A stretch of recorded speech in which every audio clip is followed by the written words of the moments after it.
स्वामी समर्थांचे मठ अनेक असतात, पण समाधीस्थान हे एकमेव आहे.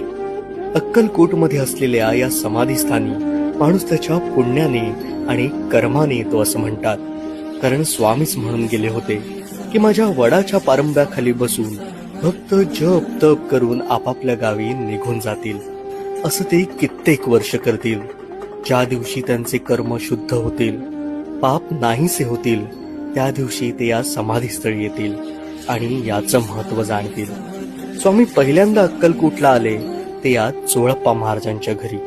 21 वर्ष इथे त्यांचं वास्तव्य होतं. चोळप्पा महाराजांनी या काळात त्यांची खूप सेवा केली.